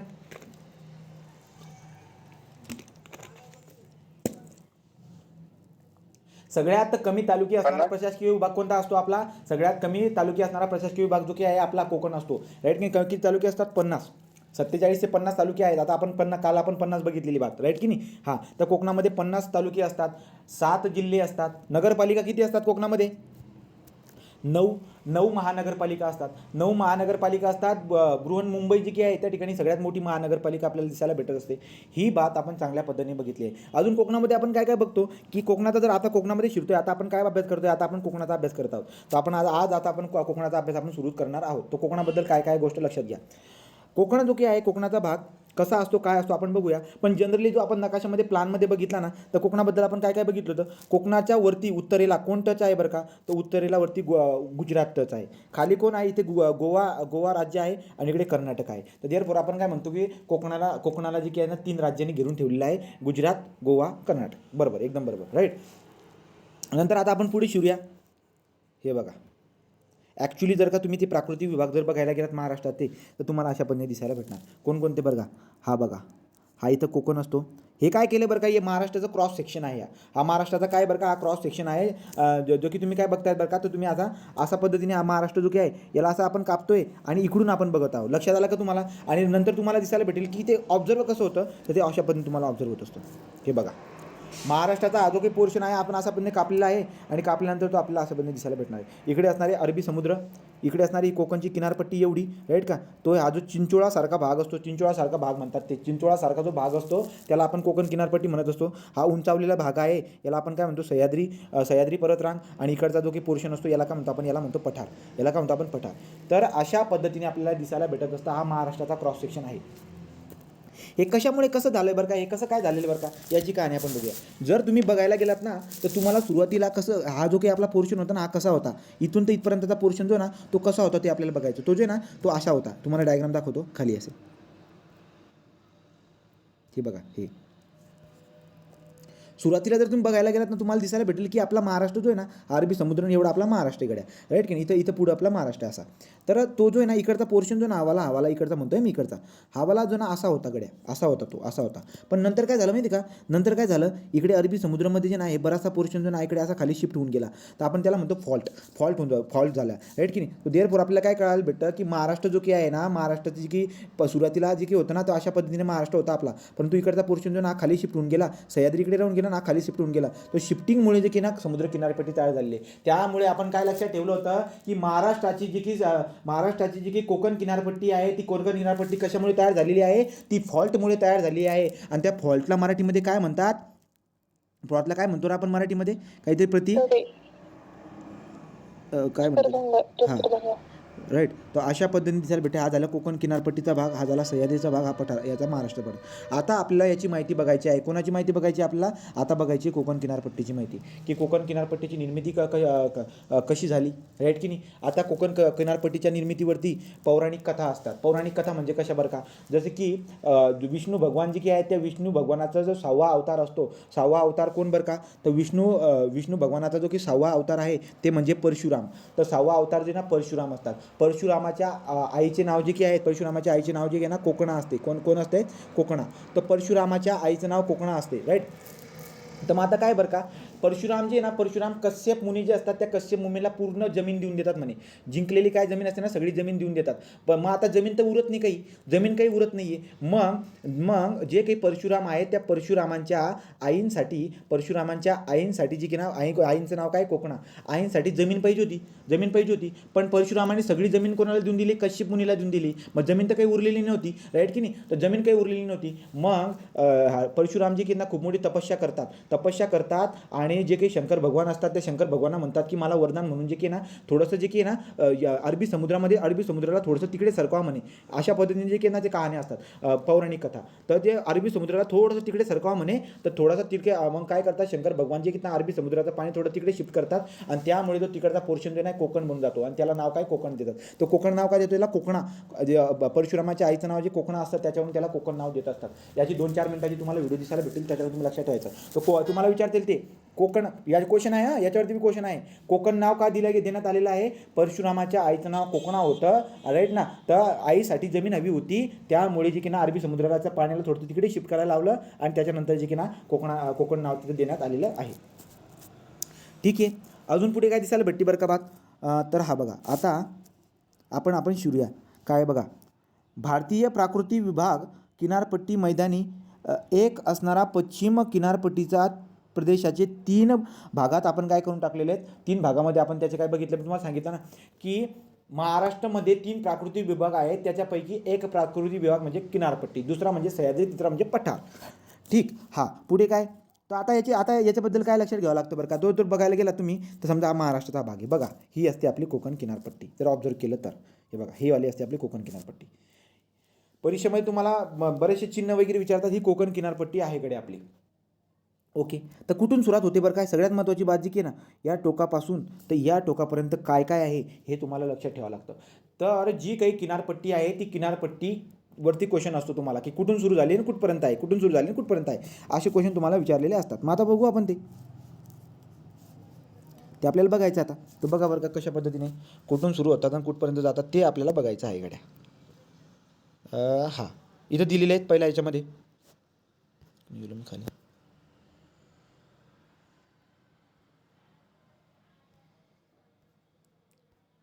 हे पहिले 3 ते 4 धडे जर तुमचे व्यवस्थित झाले, 3-4 क्वेश्चन तिथूनच पडून जातात. 5 क्वेश्चन महाराष्ट्राचे भूगोलमधून येतील. बाकीच्या ठिकाणी कुठे काहीतरी मागे लोकसंख्याचा इम्पॉर्टंट टॉपिक असतो, हवामान लोकसंख्या एवढे बी केले 5-6 टॉपिक, महाराष्ट्र भूगोल डायरेक्ट एंड, बाकीचे छोटे छोटे टॉपिकवर क्वेश्चन येणार. आलं लक्षात. बघा आता पश्चिम किनारपट्टी कोकण इथून आपण बघितलं, त्यातील सुरतपासून बघा, सुरत ते गोवा, तो वरती गुजरातमधला सुरत, खाली गोवा इथपर्यंतची किनारपट्टी ही कोकण किनारपट्टी म्हणून ओळखली जाते. महाराष्ट्राच्या दृष्टिकोनातून विचार करता कोकण किनारपट्टीचा विस्तार उत्तरेकडील बोर्डी तळासरी, उत्तरेकडील काय बरं का, तर उत्तर म्हणजे वरती बोर्डी तळासरी ते दक्षिणेकडील तेरखोलच्या खाडी. लक्षात घ्या, तुम्हाला कोकण किनारपट्टीच्या एंडवरचे दोघं खाड्याचे नाव लक्षात ठेवायचे आहे, नदींचे नाव लक्षात ठेवायचे आणि तालुक्याचे नाव लक्षात ठेवायचे. 3 गोष्टी आपल्याला लक्षात ठेवायच्या आहेत. तर लक्षात ठेवण्यासाठी आपण वाटल्याचं खाली पण जाऊ शकतो, खालच्या या ठिकाणी जे ना इथं दिलेले आहेत, इथून माहिती काढलेली ते इग्नाईट अकॅडमीच्या ह्याच्यातून. आता बघा, ही कोकणाची सीमा, हे आहे आपलं कोकण. इथून तुम्हाला मी सांगतो बघा,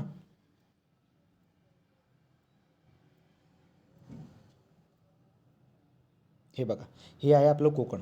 पालघर, ठाणे, रायगड, रत्नागिरी, सिंधुदुर्ग, मुंबई शहर, मुंबई उपनगर असे 7 जिल्हे. पुढे काय पौराणिक कथा सांगून दिली, राईट. पुढे जर गेलात तर काय बरं का, तर सिंधू सागर जिथपर्यंत पडला आहे, सिंधू सागर अरबी सागर जिथपर्यंत ॲक्च्युली काय झालं होतं, सिंधू सागर म्हणायचे अरबी महासागरला अगोदर. सिंधू सागरला शिफ्ट करायला लावलं होतं, राईट की नाही. तर त्याला आपण कोकण म्हणजे जेवढा काही तिकडे सरकला तो आपला कोकण झाला. नंतर पुढे आपण गेलो, पुढे बघितली निर्मिती. महाराष्ट्राच्या पश्चिमेस अरबी समुद्राला लागून असलेल्या दक्षिण उत्तर सह्याद्रीच्या प्रस्तरभंग होऊन जी कोकणाची निर्मिती झाली हे आपल्याला माहिती आहे, राईट की नाही. फॉल्ट होऊन जो काय तयार झालेला आहे, आणि फॉल्ट होऊन तुम्हाला दिसायला भेटेल कोकणाची डिफिनेशन बरीच देतात लोक. काय म्हणतात माहिती आहे का, कोकण जो की आहे ना, कोकणाच्या हे समजा कोकण आहे अशा पद्धतीने, कोकण आहे हा अरबी समुद्र, नंतर हे कोकण, हे नंतर सह्याद्री आणि हे पठार अशा पद्धतीने असतं. तर काय म्हणतात माहिती आहे का, पश्चिमेला अरबी समुद्र आणि पूर्वेला सह्याद्री रांग असा जो काही पोर्शन आहे महाराष्ट्रामधला त्याला आपण म्हणतो कोकण. अशी कोणीतरी डिफिनेशन करतं, आडवी बरोबर की नाही, अशी डिफिनेशन करतं. नंतर कोणी दक्षिण उत्तर पण डिफिनेशन करतं. कसं बरं का, हे बघा, सह्याद्री पर्वत आणि अरबी समुद्र यांच्या दरम्यान चिंचोळा किंवा निमुळता भाग जो काही असतो त्याला कोकण असे म्हणतात. त्याचे तुम्हाला मी त्याच्यामध्ये असणाऱ्या बऱ्याचशा गोष्टी सांगणार, ट्रिक जे काय असतील ते काय बघू आपण पुढं. महाराष्ट्राच्या पश्चिमेस अरबी समुद्राला लागून असलेल्या दक्षिण उत्तर सह्याद्री, हे पण झालं, आपण पॉईंट कव्हर केला. पुढे आता समुद्रकिनारा किती असतो बरं रे, तर किनारपट्टी जी की आहे, जो आपला महाराष्ट्राचा एक आपण प्राकृतिक भाग बघत आहोत तो म्हणजे कोकण किनारपट्टी, त्याचा जो काही समुद्रकिनारा आहे तो 720 किलोमीटरचा असतो. परीक्षेमध्ये क्वेश्चन काय विचारतात की या 720 किलोमीटरपैकी सगळ्यात जास्त कोणत्या जिल्ह्याला टच झाला आहे, जो हा समुद्रकिनारा आहे ना, सगळ्यात जास्त कोणत्या जिल्ह्याला टच झाला आहे, तर कोणत्या जिल्ह्याला टच झालेला असतो बरं का, हा जिल्ह्याला टच झाला असतो आपला रत्नागिरीला. तर रत्नागिरी जो की आहे ना, तर रत्नागिरीमध्ये 237 किलोमीटर, तर रत्नागिरी जिल्ह्यातील 237 किलोमीटरची जी की बाउंड्री आहे ना, ती अरबी समुद्राला टच झालेली आहे. मग आपण काय म्हणतो की महाराष्ट्राचा जो की कोकण किनारपट्टी आहे 720 किलोमीटरची कोकण किनारपट्टी आहे, राईट की नाही. आणि त्याच्यापैकी सगळ्यात जास्त किनारपट्टी कोणत्या जिल्ह्याला लागून आहे, ती म्हणजे रत्नागिरीला. किती लागून आहे, 237 किलोमीटर. आणि सगळ्यात कमी कुठे लागून आहे, ठाण्याला. तर ठाण्याला सगळ्यात कमी लागून आहे, किती आहे ती, 25 किलोमीटर. हे बघा, ठाण्याला सगळ्यात कमी जे की आहे ना, ठाण्याला अरबी समुद्राला टच झालेला ठाण्याचा भाग आहे तो पण कमी आहे 25 किलोमीटर, राईट. आणि रत्नागिरीला सगळ्यात जास्त आहे, किनारपट्टी सगळ्यात जास्त आहे रत्नागिरीची, किती 237. तर एवढी बात आपण लक्षामध्ये ठेवूया. पालघरला किती असते, रायगडला किती असते, याच्याबद्दल पण आपण लिहिलेलं आहे. पालघरला किती किलोमीटर असते, याला किती असते. कमी जास्त अगोदर तुमच्या कानावर पाडून देतो. डिटेलमध्ये आपण उद्या बघणारच आहोत, तो डिटेलमध्ये आपण उद्या बघणारच आहे, राईट. पुढे काय बरं का, सो कोकणाची सर्वात जास्त रुंदी ही ठाणे. आता रुंदीबद्दल मी बोलतो, हे लक्षात घ्या. आपण पहिले लांबीबद्दल बोलूया. समुद्र किनारा 720चा आहे, परंतु जर तुम्हाला लांबी विचारली, लांबी म्हणजे डिस्प्लेसमेंट, तर डिस्प्लेसमेंट किती असतं बरं का. आता इथं 540 किलोमीटर दिले, पुस्तकामध्ये 560 किलोमीटर दिलेले, राईट की नाही. पण तुम्हाला मी अगोदरच बोललो 500च्या याच्यामध्ये लक्षात ठेवा, 500च्या याच्यामध्ये लक्षात ठेवा, ठीक. तो जी लांबी आहे ना, लांबी म्हणजे मी डिस्प्लेसमेंट म्हणतोय, ही लांबी किती आहे बरं का. तर ही दक्षिण आणि उत्तर लांबी जी आहे ना, ती 540 किलोमीटर दिलेले, पुस्तकामध्ये 560 आहे. तुम्ही 540 ते 560 असं लिहून घ्या, राईट. रुंदी, आता ही रुंदी, कोकण किनारपट्टीची रुंदीबद्दल, आपण सागरी जो की किनारपट्टी असते, म्हणजे सागरी लांबी जी की असते, सागरी लांबी, सगळी सागरी लांबीबद्दल आपण बघितलं 720. दक्षिण उत्तर लांबी पण आपण बघून घेतली. आता आपल्याला काय बघायचं बरं का, आपल्याला रुंदीबद्दल बघायचं आहे. तर तुम्हाला दिसायला भेटेल की यार रुंदी जी की ना, रुंदी रोड सारखी नाही आहे. या ठिकाणी जर बघायला गेला तर इथं रुंदी जास्त आहे, इकडे रुंदी कमी होत चालली. तर जी कोकण किनारपट्टी आहे, ती कोकण किनारपट्टी जेव्हा आपण खाली जातोय ना, खाली म्हणजे काय बरं का, उत्तरेकडून दक्षिणेकडे, जेव्हा आपण उत्तरेकडून दक्षिणेकडे जाणार ना, ती रुंदी कमी होताना तुम्हाला दिसायला भेटते.